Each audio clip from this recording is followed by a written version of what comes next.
Bonjour à tous, très heureux de vous retrouver avec notre invité, le président de la région Rhône-Alpes, Jean-Jacques Queyran. Bonjour Jean-Jacques Queyran. Vous allez bien? Bien. Jean-Jacques Queyran, dans quelques jours, vous partez dans le Pacifique comme envoyé spécial pour le candidat François Hollande. Quel est le but de ce voyage?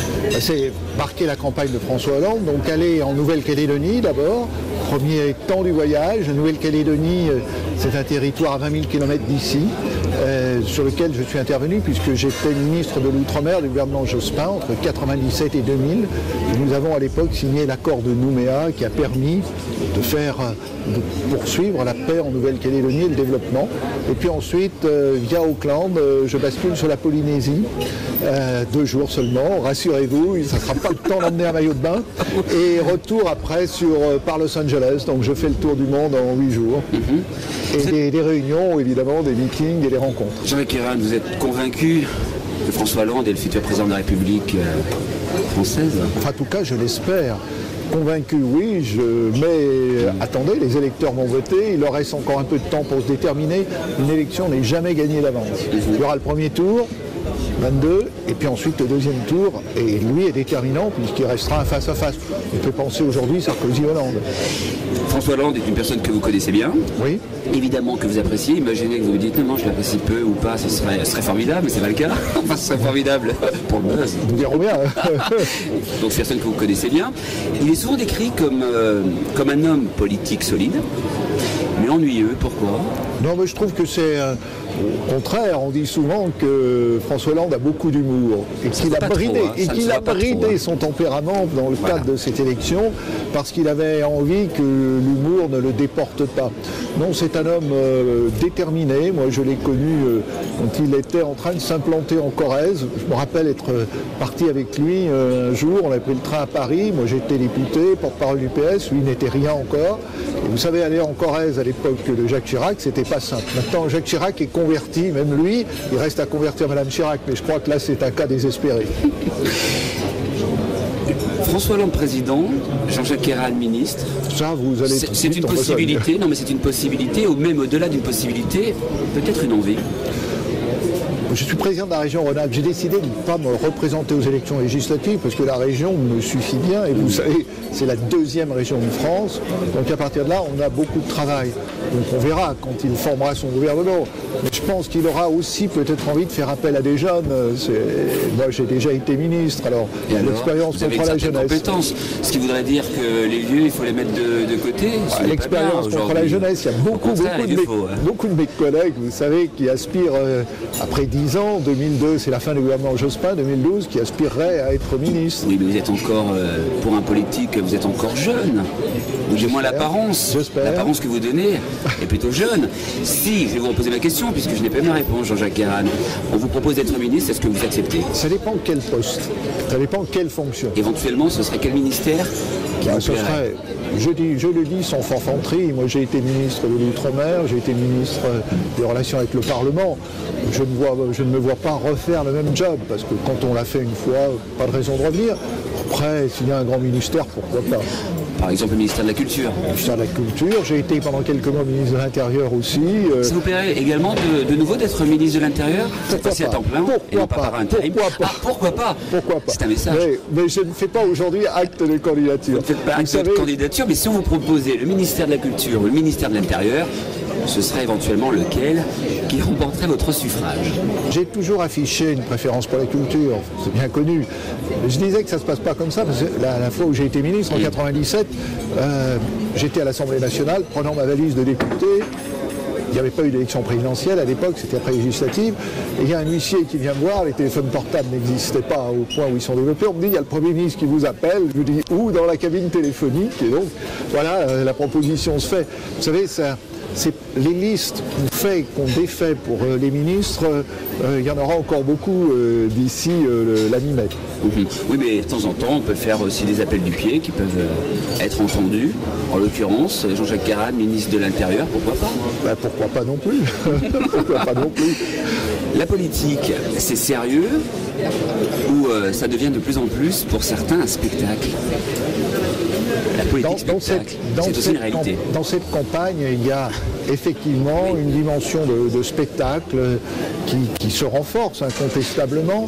Mais je pense que, compte tenu de la situation de la France, compte tenu de la crise, des attentes des Français, c'est sérieux, c'est pas simplement du spectacle. Mais il y a la tentation du côté du président de la République de promener l'opinion. Vous savez, on a parlé de la viande halal, on vient de parler du permis de conduire pour les jeunes. Non pas que ces sujets soient mineurs.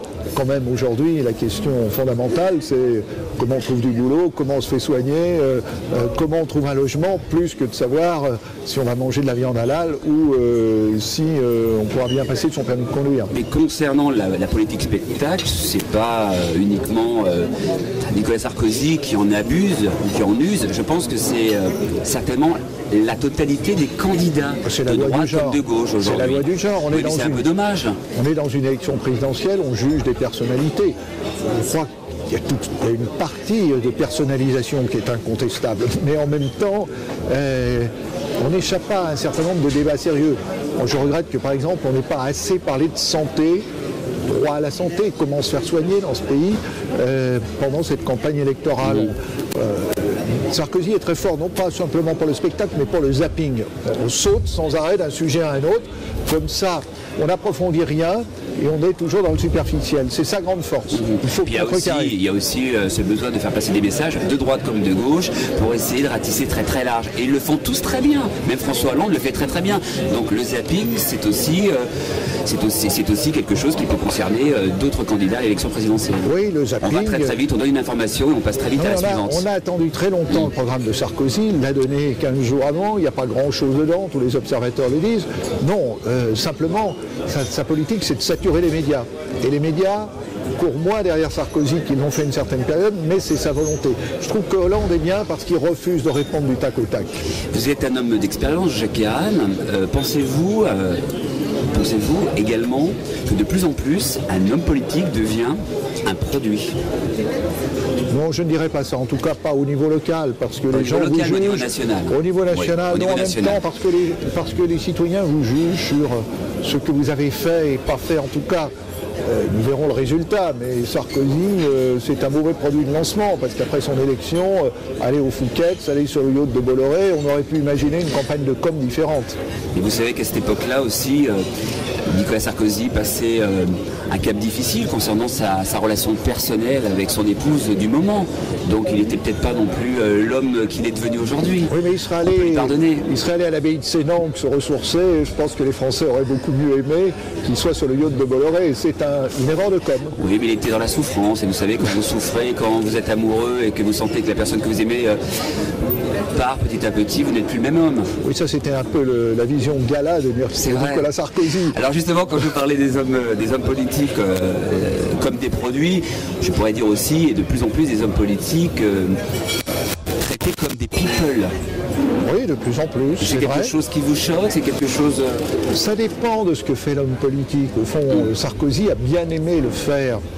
Il était très fier, comme un adolescent, de dire « Regardez, j'ai pris la plus belle de tout le quartier avec Carla Bruni ». Hollande a une attitude différente et je trouve, relisez l'interview de Valérie Trierweiler, elle est beaucoup plus beau, sa compagne, oui. Elle est beaucoup plus posée, sensée. Elle définit. C'est une belle femme, ça c'est votre avis. Non, vous ne la trouvez pas jolie, Jacques Guérin? Elle est très belle, très belle femme. Bah, également. Elle a un autre style que Carla Bruni. C'est pas que Hollande n'est pas jolie, mais quoi qu'il en soit, pour certains peut-être qu'il l'est un petit peu moins, mais il a une très jolie femme. C'est le pouvoir qui aide justement, c'est un atout de séduction pour les femmes, le pouvoir. Ah oui, incontestablement, mais de tout temps, tout temps, les hommes politiques ont eu un pouvoir de séduction peut-être plus grand que d'autres. Ne soyons pas trop fiers de ça. Vous êtes en train de nous dire qu'un homme politique, en fin de compte, c'est presque un objet de fantasme pour beaucoup de femmes. C'est un séducteur. C'est un séducteur. Donc à partir de là, ce qui va jusqu'au fantasme, ça c'est une autre affaire. Ça, c'est vrai. Mais savez-vous pourquoi justement les jeunes votent de moins en moins, sont de moins en moins concernés par la politique? Ça a toujours été le cas, je crois. Et encore plus peut-être pour cette élection présidentielle. Peut-être plus encore pour cette élection, parce que les jeunes se sentent un peu détachés des choix politiques. Ils ont peut-être aussi le sentiment que les décisions dépendent d'autre chose, du monde économique, de l'Europe, du niveau mondial. C'est peut-être ça. Ils n'en voient pas aussi vraiment l'usage, l'intérêt, ils sont consommateurs. Et vous parlez d'usage et on a tendance à les utiliser, les jeunes également. Et tous les politiques les utilisent en les faisant monter sur scène, en les mettant derrière pour que ça fasse tendance. Au bout d'un moment, c'est complètement ridicule.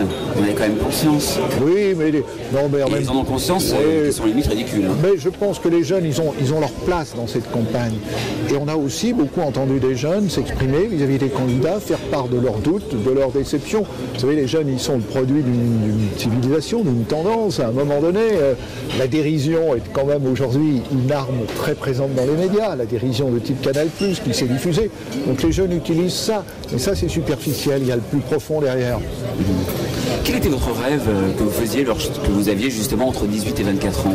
Ah, quand j'avais envie de voyager, parce qu'à l'époque on ne voyageait pas beaucoup, pour des raisons financières, mais aussi parce que c'était pas développé. J'avais envie de voyager, plus que de faire une carrière. C'est vrai. Ouais. Vous n'ayez pas d'autres rêves? C'est déjà policier, pas mal. pompier, on va dans les extrêmes. 18-24 ans, généralement, on sait à peu près où on va. Enfin, quoique non. Mon père rêvait, lui, que je sois policier, puisqu'il était inspecteur de police. Puis je ne l'ai pas été après avoir fait la fac de droit. Donc c'était pas un rêve, ça. Donc l'histoire serait belle si vous étiez nommé ministre de l'Intérieur en ayant eu un papa policier. Oui, absolument. Donc c'est vrai que pour la symbolique, c'est fort. Lui avait commencé gardien de la paix, il avait commencé par le bas. Ça serait une belle image, mais mon père est décédé. Quand j'ai remplacé Chevènement, que je suis arrivé au ministère de l'Intérieur, je me suis dit, tiens, mon père, qui rêvait que je sois commissaire de police, aurait pu dire, tiens, mon fils, finalement, n'a pas été commissaire de police, mais il a été ministre de l'Intérieur. La politique, pour vous, c'est une vraie passion, ou c'est devenu, au fil des années, une passion? Oui, moi j'ai eu la chance d'être élu assez jeune, disons, on peut dire. J'ai été premier adjoint à Villeurbanne à 31 ans, député, j'avais 35 ans, donc c'est jeune par rapport à des carrières politiques. Oui, j'ai eu cette chance. Enfin, j'ai su la saisir aussi. Et le pouvoir, c'est grisant. Oui, mais il ne faut jamais trop se laisser griser. Il faut toujours avoir à l'esprit que le pouvoir, un jour, vous pouvez le perdre. Quand j'ai été élu en 1977 à Villeurbanne, j'étais premier adjoint, j'avais des cheveux longs, des costumes en velours, c'était l'époque, des pantalons pas de def. Je suis allé voir le maire de Villeurbanne, qui s'appelait M. Gagnère à l'époque, qui avait été maire pendant près de 30 ans, plus de 30 ans d'ailleurs, et pour organiser la passation de pouvoir. Et ce monsieur qui avait plus de 70 ans, qui était très digne, m'a donné une leçon au fond que je me souviens, parce que lui, il a quitté la mairie en bon républicain. Donc c'est aussi la démonstration qu'il ne faut pas s'enivrer.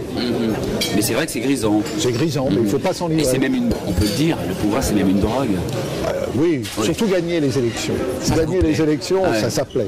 Absolument. Pas gagner, c'est comme passer un concours, gagner une course de vélo ou un match de foot. Oui, c'est vrai que vous, à la fois, vous allez faire du vélo. Oui. Donc pour vous, le vélo, c'est une façon de vous ressourcer, c'est une façon de décompresser. Également, vous avez une autre passion pour un autre sport qui est le basket. J'ai joué au basket, oui. Donc c'est sûr que la politique et le sport, c'est un peu le même combat. Il y a un objectif, c'est de gagner, d'écraser l'autre. Il y a toujours la compétition. La compétition et d'écraser l'autre. Oui, de gagner au bon sens du terme, de battre l'autre avec du fair play, l'esprit chevaleresque. Mais bon, il faut gagner. Ah, oui, c'est la loi du genre. Puis d'ailleurs, si on monte sur le ring, vous savez, quand ça se passera entre les deux tours, Sarkozy-Hollande, très probablement à 95%, ça sera sur le ring, comme une bataille politique. Voilà. Je crains que tous les coups arrivent à ce moment-là. Vous êtes un vrai gentil, Jean-Jacques Guérin. Un faux gentil. Un faux gentil, alors là c'est un concept que je ne connais pas. Un faux gentil c'est quoi? Un faux gentil, c'est quelqu'un qui, en apparence est gentil, qui écoute, mais qui modifie son point de vue, mais qui est en même temps quelqu'un de très déterminé. Et c'est pas pour imposer sa vue, je ne suis pas un autoritaire, mais un faux gentil, c'est-à-dire que je n'hésite pas... Ça vous gêne? Moi je vous sens un peu gêné quand je dis le mot gentil, parce que souvent le mot gentil, c'est une connotation un peu péjorative. Il est gentil. Non, c'est une grande qualité, une qualité nécessaire aujourd'hui. Je pense que je suis faux gentil. Je pense que je suis gentil dans la capacité d'écouter les gens, dans le temps à passer avec eux, mais qu'après je suis quelqu'un de très déterminé. Faux gentil, ce sens où je ne suis pas un faible. n'en doutez pas l'ombre d'une seconde. Vous n'êtes pas un faible, mais vous êtes également ce que l'on peut qualifier un homme réservé. Peut-être, mais ça c'est un caractère lyonnais d'une certaine façon. Ça c'est un peu facile. Peut-être, mais c'est aussi. Il y a des Lyonnais comme qui ça. sont absolument pas réservés. Oui, c'est vrai, c'est vrai. Avez-vous déjà fumé un joint ou jamais? Non. Jamais. Non. D'accord. Non, mais je vous pose une question parce que c'est la tendance. Dès que je joue un politique, je lui pose la question à savoir s'il a fumé un joint. Jamais. Non, j'ai pas fumé un joint. Vous étiez très lisse alors comme ado. Mais écoutez, d'abord, parce que je ne fume pas, c'est pas le répondre, mais je raconte souvent cette anecdote. En 1971, je participe dans les premiers échanges franco-québécois. Et le Québec qui venait de se réveiller était évidemment dans la période après 68. Et arrivé, c'était une délégation d'assistants en droit dont j'étais, et d'assistants en sciences. Et on arrive à Montréal, on était place Jacques-Cartier. Et place Jacques-Cartier, ça existe toujours. À l'hôtel où nous étions, donc logés, en dessous il y avait une boîte. Et cette boîte s'appelle, puisque les Québécois veulent se couper de leur histoire religieuse, s'appelle Chez Dieu. Et donc chez Dieu, on débarque chez Dieu, on arrive par l'avion à 2h de l'après-midi avec le décalage horaire, et à 15h on arrive chez Dieu, il y avait déjà une musique assourdissante et les vapeurs de la chiche qui sortaient de chez Dieu. Donc vous voyez, si je n'ai pas fumé, j'ai eu l'ambiance, vous êtes rassurés. On est rassurés, c'est une bonne chose. Non mais quand même, il fallait bien vous trouver quelque chose d'un peu rock'n'roll. Place Jacques-Cartier. Mais vous n'y allez plus. Non, j'y suis repassé, j'ai trouvé avec beaucoup... Peur de hache. J'ai trouvé, je ne suis pas rentré parce que côté maintenant, on a installé entreprise Rhône-Alpes Internationale sur la place Jacques-Cartier, juste en face de la mairie. Ouh là là. Juste en face de la mairie, vous savez, de Montréal, où le général de Gaulle avait appelé au Québec libre. Donc, non, ça existe toujours, voilà. Mais bon, maintenant, ils sont sortis du monde religieux. Jean-Jacques Guérin, vous êtes un homme heureux? Oui. Oui. Ah, je vous sens hésitant. Oui, je suis un homme heureux, oui. Vous avez mis un temps de réflexion? Oui, parce qu'on a toujours envie de faire mieux, mais oui, je suis un homme heureux. Vous êtes un homme heureux. Que vous évoque le mot bonheur? Ah ben moi, je n'ai pas peur du mot bonheur, je l'utilise. Le mot bonheur, c'est un mot important.